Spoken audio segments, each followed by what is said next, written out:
Welcome back to our channel Cinema Chumma. ఈ రోజు మన రివ్యూ అయితే గోట్ అంటే the greatest of all time అన్నారు. మరి నాకేంటి వరస్ట్ ఆఫ్ ఆల్ టైమ్ అనిపిస్తుంది. గోట్ మూవీ అయితే నాకైతే నచ్చలేదు గైస్. ఎందుకంటే చాలా అన్నెసెసరీ సీన్స్ అయితే చాలా ఉన్నాయి. మంచిగా ఒక ఫ్లోలో వెళ్తున్న మూవీని మధ్య మధ్యలో సాంగ్స్ రావడం, సీరియస్ టైంలో కూడా సాంగ్స్ వస్తే ఇది ఇలా ఉంటే మధ్యలో విజయ్ గారి క్యారెక్టర్ ఒకటి వస్తుంది కామెడీ చేసుకుంటూ, అది ఉంటుంది భయ్యా. ఇలాంటివి ఎన్నెన్నో ఉన్నాయి మూవీలో, అవన్నీ చెప్తాను. ఇన్ డెప్త్ రివ్యూలోకి వెళ్లే ముందు మన ఛానల్ ని సబ్స్క్రైబ్ చేసుకొని లైక్ కొట్టండి మామ. మూవీలో అయితే మన హీరో పేరు వచ్చేసి గాంధీ. మూవీలో అయితే మనోడు ఒక ఏజెంట్. ఎలాంటి ఏజెంట్ అంటే టెర్రరిస్ట్ పట్టుకునేవాడు. ఆ జాబ్ ఉన్న మనోడు నార్మల్ లైఫ్ లీడ్ చేస్తుంటాడు. మళ్ళీ ఒకనొక టైంలో మనోడు జాబ్ లోకి మళ్ళీ ఎంట్రీ ఇస్తాడు.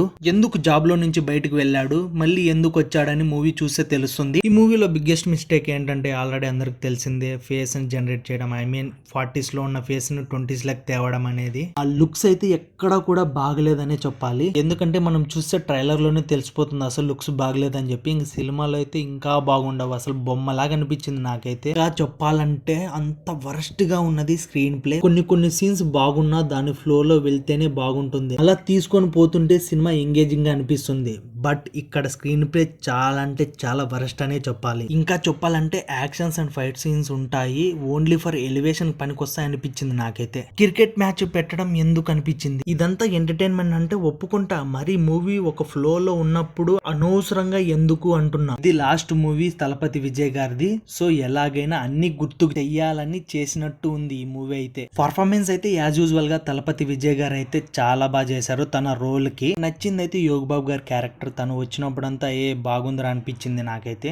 తను ఎక్కువ కనిపించాడు, బట్ అక్కడక్కడ కనిపించినా కూడా తన క్యారెక్టర్ బాగుంది. మూవీ అయితే ఓన్లీ ఫర్ విజయ్ ఫ్యాన్స్ మాత్రమే. నార్మల్ ఆడియన్స్ అయితే వద్దు బాబు వద్దు పక్కా అంటారు. మూవీలో చూసుకుంటే చాలా మంది ఉన్నారు, కానీ ఏ ఒక్కరు అప్ టు ది మార్క్ అసలు పర్ఫార్మెన్స్ అనేది లేదు.